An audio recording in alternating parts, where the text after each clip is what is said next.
Well, hello everyone, and welcome to the Wren's Nest. I am your storytelling rambler for today for the Wren's Nest. My name is Gwendolyn J. Napier, and today I would like to share with you a Brer Rabbit tale entitled, Is It Deep Enough? I heard this story about 3 years ago from a Kuumba tattletale storyteller, and his name is Jeremy Meadows. Thank you so much, Jeremy Meadows, for allowing me to share your story. As of today, Jeremy Meadows is now a college student. I am so honored to share and tell your story today, Jeremy. Well, now before we get started with the story, we always do a little chant. So help me. Get your little fingers ready and help me with this storytelling chant. Are you ready out there?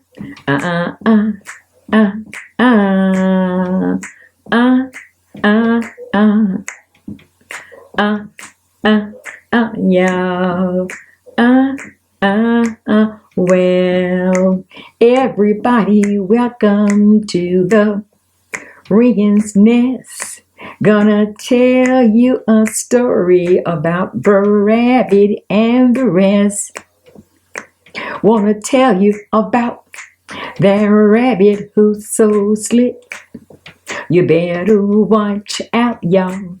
He's full of his tricks. Brer Rabbit, well, y'all, well, everybody sit on down and rest your minds, 'cause right now at the Wren's Nest it's storytelling time. Okay, like I said, today's story, a Brer Rabbit tale entitled, Is It Deep Enough? Now, if you know anything about Brer Rabbit, you know that Brer Rabbit, he does not keep any friends for a long, long time.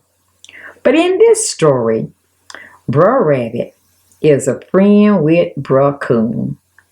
You see, he and Brer Coon have been friends for a long, long time. Now, Brer Coon enjoy fishing the same as Brer Rabbit.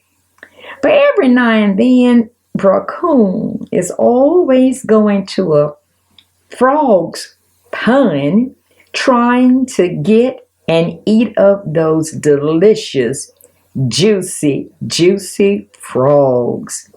But every time that he gets close to the pond where the frogs are, there's an old bullfrog who's always watching out for the baby frogs. And every time that he would see Brer Coon coming, the bullfrog will always shout out, "Get back into the pond! Brer Coon is coming!" And those frogs just simply leap back into the pond.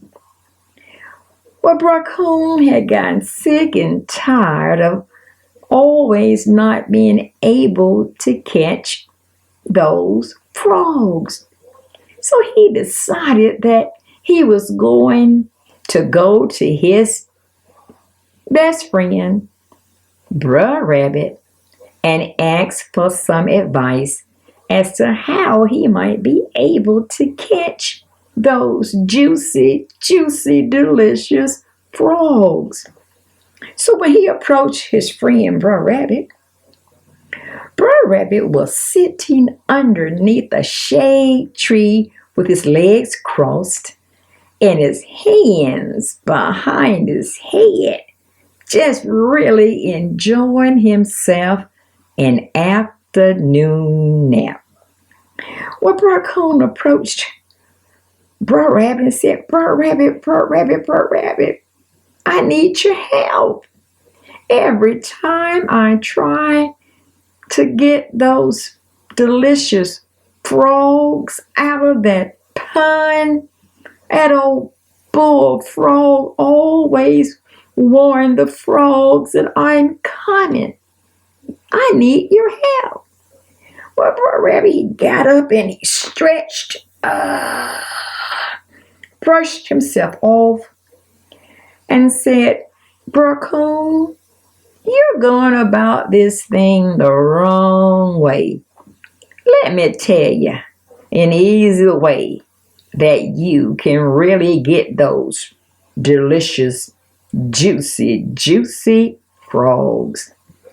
He took time to remind Brer Coon when they were young and when they used to play dead in the middle of the road. He asked Brer Coon, do you remember when we were young and we used to play like we were dead in the middle of the road and we used to trick people all the time? Brer Coon said, yeah, Brer Rabbit, I remember.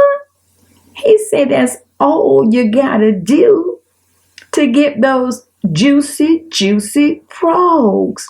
All you gotta do is get close by the frog's pond and just drop down on your face, pretend like you're dead, and stop breathing. That's all you gotta do, Brer Coon. So Brer Coon decided to follow the advice of Brer Rabbit. Now, Brer Rabbit decided that he was going to go back and continue his nap under that shade tree. Brer Rabbit sat back down, put his hands back behind his head, crossed his leg, got himself his carrot juice, and continued on with his nap. By that time, Brer Coon decided that he was going to go walking close by the frog pond. And when he got so close, you know what that bullfrog did. Brer Coon is coming! Get back inside of the pond! And those frogs took a leap and got back inside of the pond. But Brer Coon had an idea. He decided to fall down right there in front of the pond. He fell down on his face and he simply stopped breathing, pretending like he was dead, just like Brer Rabbit told him.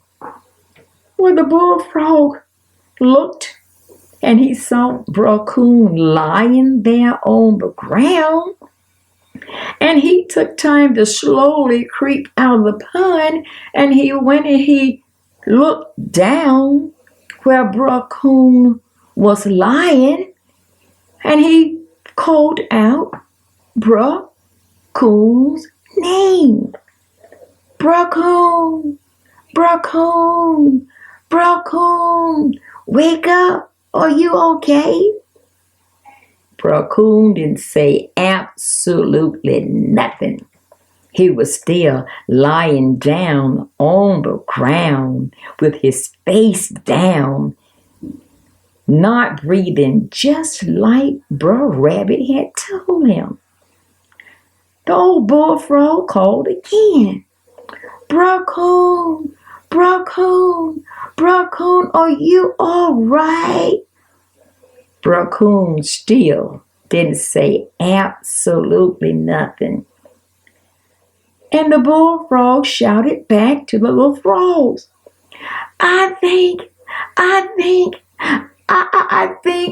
Raccoon is dead. I think Raccoon is dead. The frog said, what did you say? And the bullfrog said again, I think Raccoon is dead. And by that time, all the frogs came out of the pond and they stood over Raccoon. Now, when Brer Rabbit heard what the frogs were saying about Raccoon being dead, Brer Rabbit got up and he stretched, brushed himself off, and he walked closer where Raccoon was lying, and he started crying. Oh, he started crying very, very loud. What have y'all done to my friend Raccoon? Y'all have killed my friend Raccoon. What did y'all do to my friend Raccoon?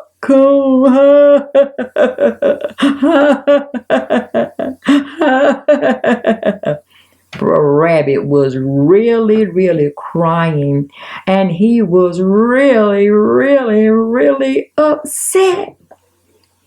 So the bullfrog said to Brer Rabbit, we see that you are so upset about your friend Raccoon being dead.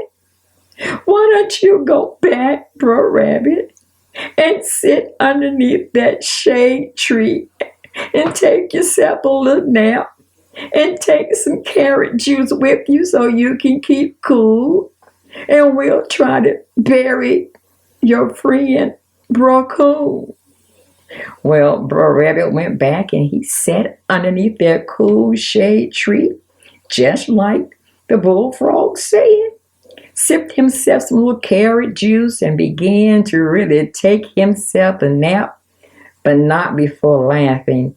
Look at those silly, silly frogs out there thinking that Raccoon is dead. So Brer Rabbit took himself a long, long nap under that shade tree. And by that time, oh my goodness, the frogs start digging a little hole. And they dug the hole first just 1 foot deep.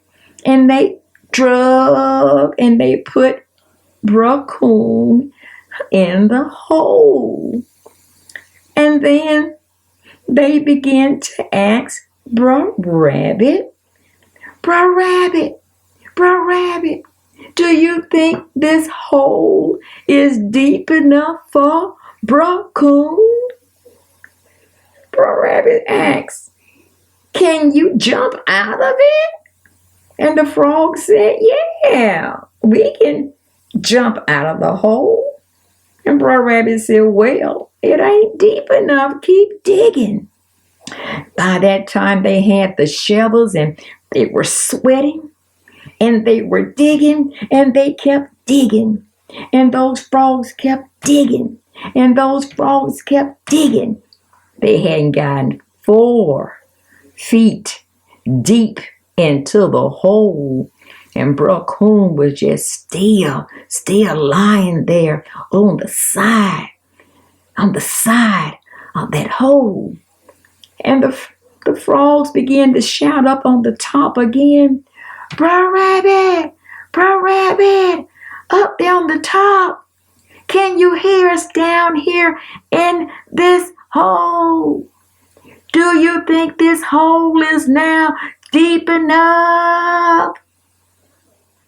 Brer Rabbit began to shout back down there in the hole and said, I can hear you up here on the top, but can you jump out of the hole?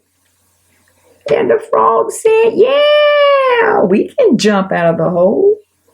Well, Brer Rabbit said, well, the hole ain't deep enough. Now, they still had Brer Coon down there on the side as they were really digging that hole deeper and digging it deeper, and they were sweating and they were thirsty, but they kept digging and they kept digging and they kept digging until they had gone down 9 feet deep. And those frogs were so tired, but they took time to shout back up one more time to Brer Rabbit, who was on the top relaxing.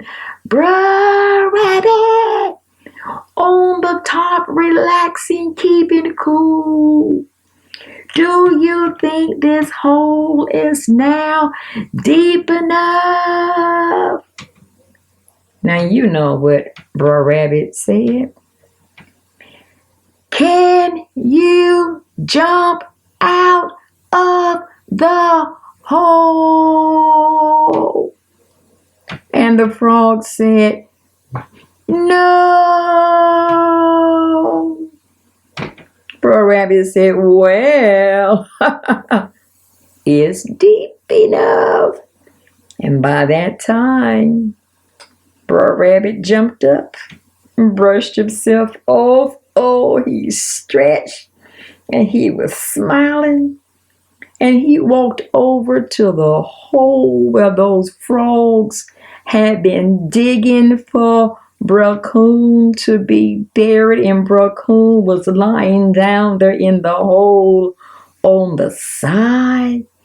Brer Rabbit looked over the deep hole and he raised his arms and his hands up very high as he looked down into the hole where Brer Coon was lying on the side.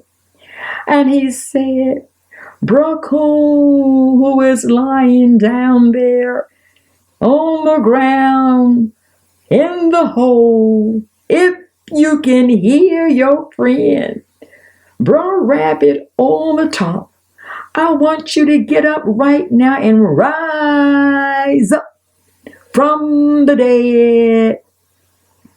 Well, Brer Coon took time to rise up from the dead, and Brer Rabbit threw a burlap bag down there in the hole for Brer Coon to collect up all of those juicy, juicy, juicy, juicy frogs.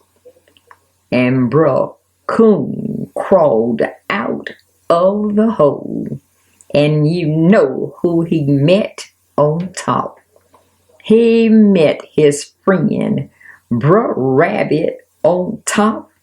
And they went sashaying down the road. And Brer Coon had that burlap bag of frogs on his shoulder. And he and Brer Rabbit were talking about, oh, what a good time they were going to have eating those juicy, juicy frogs, making frog soup, frog salad, frog dressing, and eating frog legs. Well, he and Brer Rabbit sat down and they began to really eat, and they were having a good time until old Brer Rabbit ate the last frog leg that belonged to Brer Coon. And that's when he and Brer Rabbit fell out. And Brer Coon has been mad and chasing that old rabbit ever since. Like I said, remember, you can't trust that Brer Rabbit. He is slick and he is still full of those tricks. As I said, is it deep enough? I'll see you next time around the wren's nest. And remember to keep telling your stories. Until next time, goodbye now.